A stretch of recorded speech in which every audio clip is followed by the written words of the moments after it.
બીજા દિવસે પણ બુલડોઝર ગર્જના જોવા મળી છે। ગેરકાયદે દબાણો પર બુલડોઝર ફરી વળ્યું છે। પોશિત્રા ગામે સરકારી સર્વે નંબર 567 માં આવેલ ધાર્મિક દબાણો તોડી પાડવામાં આવ્યા।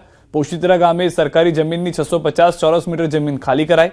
દ્વારકા તાલુકાના વરવાળા સ્થિત સરકારી જમીન સર્વે નંબર 51 માં આવેલ धार्मिक दबाणों अंदाजित 15,000 चौरस मीटर जमीन खाली कराई। हजू पण डिमोलिशन कामगीरी यथावत।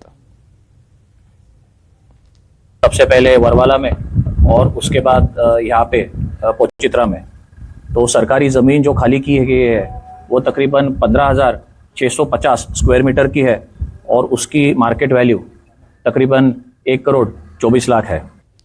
ઉપલેટાના પડવલા ગામમાં ગંભીર ગુનામાં સંડોવાયેલા આરોપી સામે પોલીસ અને વહીવટી તંત્રએ કડક કાર્યવાહી કરી। આરોપી દ્વારા સરકારી જમીન પર બનાવવામાં આવેલ આશરે 1 કરોડ રૂપિયાનું ગેરકાયદેસર આલીશાન મકાન આજે ભારે પોલીસ બંદોબસ્ત વચ્ચે તોડી પાડવામાં આવ્યું હતું। ગત 30 માર્ચના જીવલેણ હુમલા કેસમાં સંડોવાયેલા આરોપીઓની ધરપકડ બાદ તપાસ દરમિયાન તેમની ગેરકાયદેસર મિલકતો પણ બહાર આવી હતી। મુખ્ય આરોપી હાલ ફરાર છે અને તેની શોધખોળ ચાલુ છે। અગાઉ આપવામાં આવેલી નોટિસ છતાં દબાણ દૂર ન થતા અંતે તંત્રે ડિમોલિશન કરી જમીન ખાલી કરાવી છે। ગેરકાયદેસર દબાણ હટાવવામાં આવ્યું છે। આ દબાણ સરકારી જમીનમાં લગભગ 300 ચોરસ વારમાં હતું અને એમાં આરોપી અલી મોહમ્મદ તૈયબભાઈ શેઠા દ્વારા લગભગ 1 કરોડની મિલકત ઊભા કરવામાં આવેલી હતી। હાલ જ માં આ આરોપી એક 307ના ગુનામાં ફરીથી સામે આવ્યો છે। આઈપીસી 307ના આરોપી અલી મોહમ્મદ તૈયબ શેઠા જેનું ગેરકાયદેસર મકાન રહેણાંક મકાન પડવલા ખાતે હોય તો એના આધારે ગ્રામ પંચાયત દ્વારા એ લોકોને 3 નોટિસ પાઠવી અને એમની પાસે જવાબ મેળવેલ છે। જવાબના અંતે એમની પાસે કોઈ એવા અધિકૃત પુરાવા ન હોય અને ગઈકાલે એમની નોટિસની મુદત પૂર્ણ થતી હોય આજે આ એમના મકાનની ડેમોલિશનની કાર્યવાહી હાથ ધરવામાં આવી છે। મારી ઉપર હુમલો કરેલો, મને જાનથી મારી નાખવા માટે અને 2018ના ફાયરિંગનો ખાર રાખી અમારી ઉપર ફાયરિંગ કરેલું, એની અમે ફરિયાદ કરેલી, એનો ખાર રાખીને મારી ઉપર હુમલો કરેલો હતો એને। પણ આની અંદર મને પૂરેપૂરો ન્યાય મળ્યો અને પૂરેપૂરો સંતોષ થયો। સુરતની સમાચાર। સચિન જીઆઈડીસી વિસ્તારમાં બાળકીની છેડતી 11 વર્ષીય બાળકીની છેડતીને લઈને સ્થાનિકોમાં આક્રોશ। દુકાનદારે છેડતી કર્યાનો પરિવારનો આક્ષેપ। પ્રભુલાલ માળી નામના દુકાનદાર સામે નોંધાઈ ફરિયાદ। સચિન જીઆઈડીસી પોલીસે હાથ ધરી તપાસ।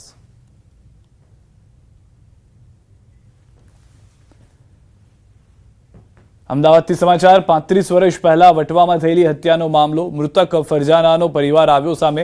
10 દિવસ પહેલા ક્રાઇમ બ્રાન્ચના અધિકારીએ કર્યો હતો સંપર્ક।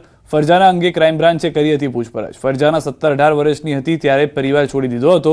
પરિવારના સભ્યોએ શમશુદ્દીનને મળી ફરજાના અંગે તપાસ કરી હતી। શમશુદ્દીને ફરજાના ગુમ થઈ હોવાનું પરિવારને જણાવ્યું હતું। પરિવારે કહ્યું કે ક્રાઇમ બ્રાન્ચ અમારા માટે ભગવાન સમાન છે। એ ટાઈમમાં મારા ફાધરને અને મારા કાકા જે છે 3 કાકા તો મારા એક્સપાયર થઈ ગયા છે, એક મારા ફાધર જ રહ્યા છે।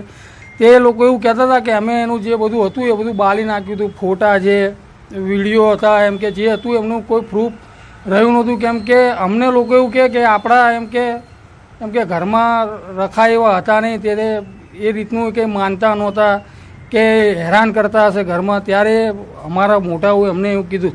આ એ મારા ફઈ છે, મારા ફઈએ કીધું હતું કે અમે સાથે ભણતા હતા, 17-18 વર્ષના હતા એ, ત્યારથી એ ઘરમાંથી નાસી ભાગી જતા હતા। કેટલી વાર એ નાસેલા છે, ભાગેલા છે એ રીતનું।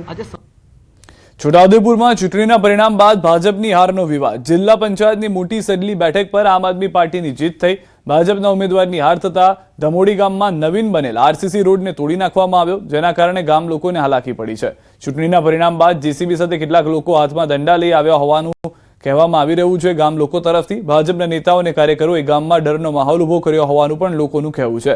ત્યારે આ મામલે ગામના લોકો મામલતદાર કચેરીએ જઈ રજૂઆત કરશે। સ્થાનિક સ્વરાજ્યની ચૂંટણીમાં નર્મદાની રાજપીપળા નગરપાલિકા સાથે નાંદોદ અને તિલકવાડા તાલુકા પંચાયતમાં ભાજપે સત્તા કબજે કરી છે। આ જીત બાદ હવે પ્રમુખ અને ઉપપ્રમુખના હોદ્દાઓ માટે ચહલપહલ તેજ બની છે। રાજપીપળા કમલમ ખાતે સેન્સ પ્રક્રિયા યોજાઈ, જેમાં પ્રદેશમાંથી આવેલા પ્રતિનિધિઓએ જીતેલા સભ્યો સાથે બેઠક કરી હતી। સભ્યોની પસંદગી, ઈચ્છાઓ અને જરૂરી માહિતી એકત્ર કરવામાં આવી। હવે આ સેન્સ પ્રક્રિયા આધારે આગામી દિવસોમાં પ્રમુખ અને ઉપપ્રમુખના નામો નક્કી થશે, જે સામાન્ય સભામાં સત્તાવાર રીતે જાહેર કરવામાં આવશે।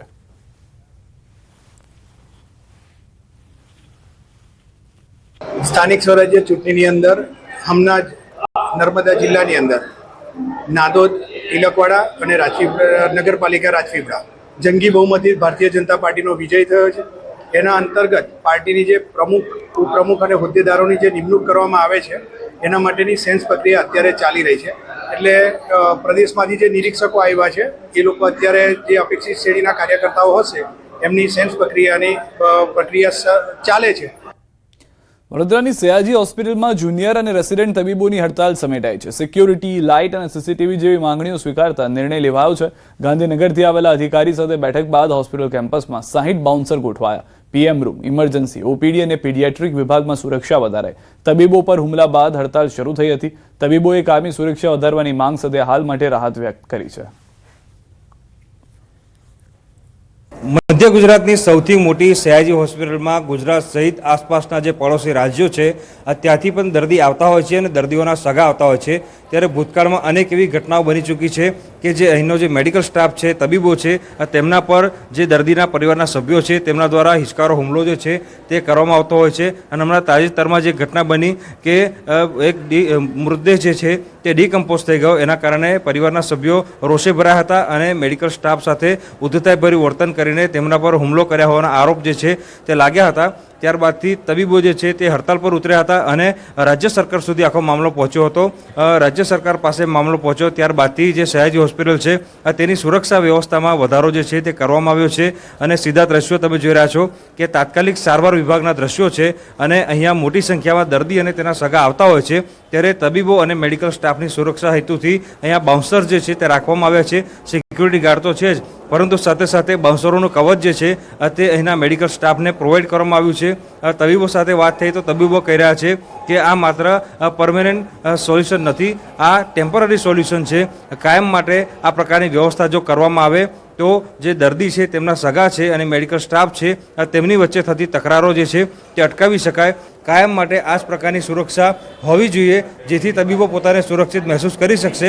સાથે તબીબોએ જે સીસીટીવી કેમેરાનું નેટવર્ક છે તે પણ વધારવાની માંગ કરી છે જેથી કોઈ ઘટના કે દુર્ઘટના ઘટે તો તે સમયે પુરાવાના ભાગરૂપે એ સીસીટીવી ફૂટેજ છે તેનો ઉપયોગ જે છે તે કરી શકાય. હાર્દિક દીક્ષિત, ન્યૂઝ 18 ગુજરાતી, વડોદરા.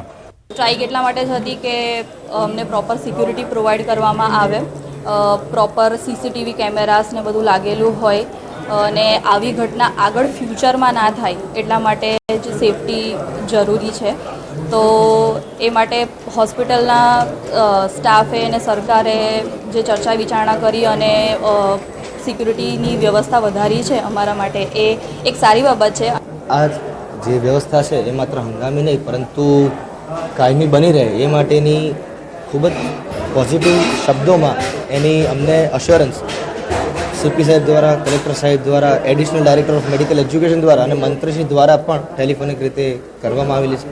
અને અમને પણ સરકારને બંધારણમાં વિશ્વાસ છે. દર્દીઓની સારવારમાં કોઈ વિલંબ ન પડે, ડૉક્ટર મુક્તપણે સારવાર કરી શકે તે માટે તાત્કાલિક 60 જેટલા સિક્યુરિટી ગાર્ડ્સની ભરવાની મંજૂરી આપી દીધેલ છે અને તે પૈકી આજ રોજ 45 ગાર્ડ હાલમાં હાજર થઈ ગયા છે અને બીજા સાંજ સુધીમાં બીજા 15 ગાર્ડ પણ આવી જશે. ગુજરાતના સ્થાપના દિન નિમિત્તે પ્રધાનમંત્રીએ પાઠવેલા શુભેચ્છા સંદેશ પર મુખ્યમંત્રી ભૂપેન્દ્ર પટેલે આભાર વ્યક્ત કર્યો. સોશિયલ મીડિયા સાઇટ એક્સ પર પ્રધાનમંત્રીના પોસ્ટ પર રિટ્વીટ કરી લખ્યું, ગુજરાત સાથેનો આપનો આત્મીય સંબંધ અને વિકસિત ભારતનું વિઝન અમને સૌને વિકાસની રાહ પર સતત આગળ વધવાની નીત નવી ઉર્જા અને દિશા આપે છે. ગુજરાતની વિકાસ યાત્રામાં આપના માર્ગદર્શનમાં ઇન્ફ્રાસ્ટ્રક્ચર, ઉદ્યોગ, કૃષિ, શિક્ષણ અને ગરીબ કલ્યાણ જેવા ક્ષેત્રોમાં થયેલી નોંધપાત્ર સિદ્ધિઓથી ગુજરાત આજે દેશભરમાં એક મોડલ સ્ટેટ તરીકે પ્રસ્થાપિત થયું છે.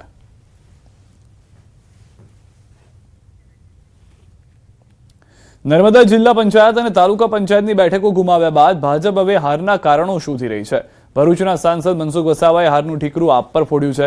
સાંસદના મતે આમ આદમી પાર્ટીએ આ વિસ્તારમાં એવું મોટું કોઈ કામ નથી કર્યું, પરંતુ આદિવાસીઓને ગેરમાર્ગે દોરવાનું કામ કર્યું છે. આમ આદમી પાર્ટી તો એક મોહરું છે. આપ પાછળ કેટલાક પરિબળો કામ કરી રહ્યા છે જેને કારણે ભાજપને નુકસાન થયું છે. હું ચોક્કસ કેટલીક વાતો સાચી સ્વીકારું છું કે ક્યાંક જિલ્લા પંચાયતની 1-2 સીટ, તાલુકા પંચાયતની 2-4 સીટ જિલ્લાના જે જવાબદાર લોકોએ પસંદગી જે કરી છે એમાં થોડી થાપ ખાઈ ગયા છે. ઉમેદવારીની પસંદગીમાં થોડો થાપ ખાઈ ગયા, પણ એ 5% કે 10%, પણ બાકીનો મોટો ભાગનો ભાગ જો ભગજો હોય તો ખોટો અપપ્રચાર, સમાજને આદિવાસી યુવાનોને ગેરમાર્ગે દોરવાના કેટલાક પ્રયાસો કેટલાક પરિબળો કરી રહ્યા છે, એના કારણે આજે ભારતીય જનતા પાર્ટીને આટલું નુકસાન છે.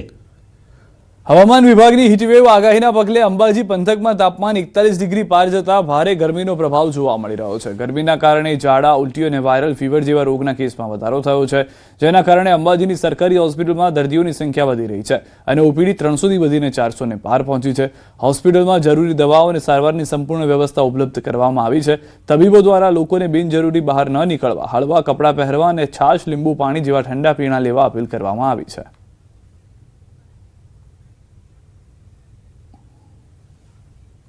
મુખ્યત્વે તાવ, વાયરલ ફીવર તેમજ ઝાડા